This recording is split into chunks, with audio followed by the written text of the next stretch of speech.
What happens in the Arctic is really important. There's enough carbon in the tundra that if it were to thaw and that carbon release, it's at least twice of what's in the atmosphere, which of course will make all the warming worse. So this is one of the big reasons why people are so focused on tundra. I'm Steve Oberbauer. I'm a professor of biology at Florida International University, and I've been working in Alaska since 1976. For the last 25 years, our work at Tundra has primarily been focused on changes that are happening in the vegetation.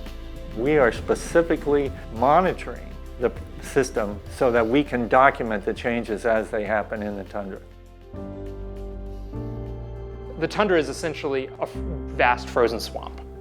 And as that thaws, the environment warms up, you get more greenhouse gases, and then it thaws even faster, which produces more greenhouse gases. And so you get this positive feedback loop that isn't occurring in other places. Four-wheeler northbound on Sand Hill. Our research team this year at Tundra is me, also Jeremy May, a postdoc, and Matthew Simon, a recent graduate from FIU. We target our arrival date to be before the completion of snowmelts.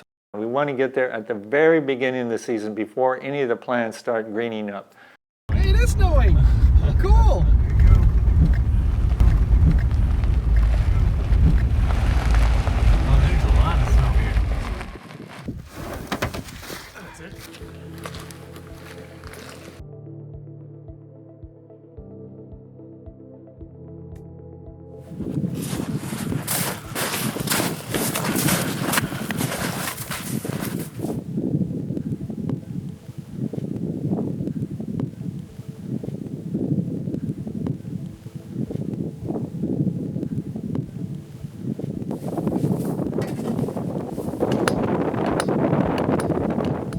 The transect is the plot of land that we're actually monitoring through the summer.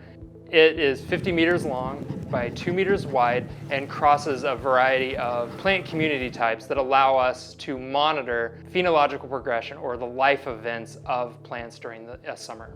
The MISP is the Mobile Instrumented Sensor Platform, which is a series of instruments on a trolley that moves above that transect and takes reflectance measurements and thermal imagery measurements and monitors how the plants progress through the year.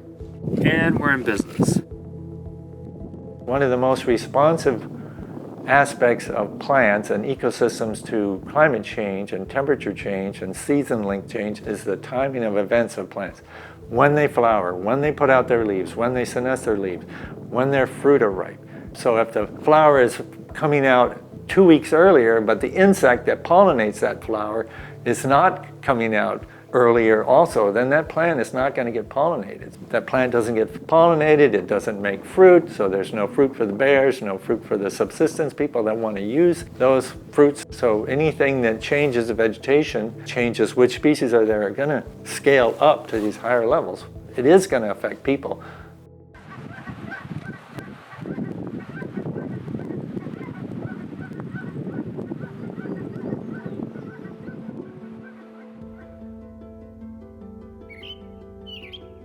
Plant productivity is the proxy for the melting of the permafrost, right? As the permafrost melts more and more, shrubs can grow taller and taller, and the community changes.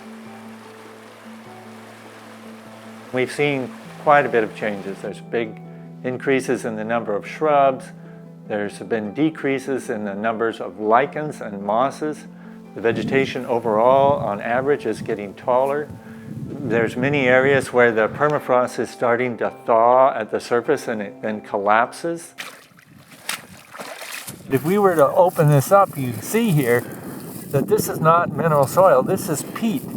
It's dry, it's dead organic matter and roots. And overall, in the Arctic, there's enormous amounts of peat that have a lot of carbon compounds in there, this dead organic matter. that holds carbon that could be released if this decomposes. That's enough carbon to increase the temperature way beyond the 2 degrees that we're trying to stay under.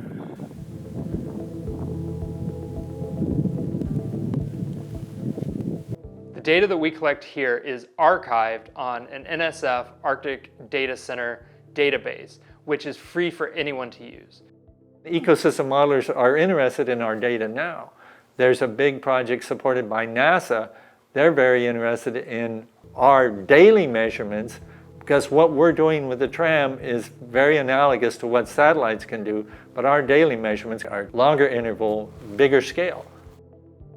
The other aspect of what our data is for people in the future. We collect more data than we could ever deal with at the moment, but it's for people in the future. It's for people that 30 years from now that they can look back on as the baseline and see how things have changed. It's the high latitude areas, it's the Arctic regions and the Antarctic that are warming at a faster rate than lower latitude areas. So they're kind of the canary in the coal mine, if you will, of what is going to happen. What happens in the Arctic is really important globally. We talk about global warming, but really it's climatic change. The changes that are happening, they're complex. We're trying to document what is happening and then trying to understand what are the drivers of the changes that we're seeing.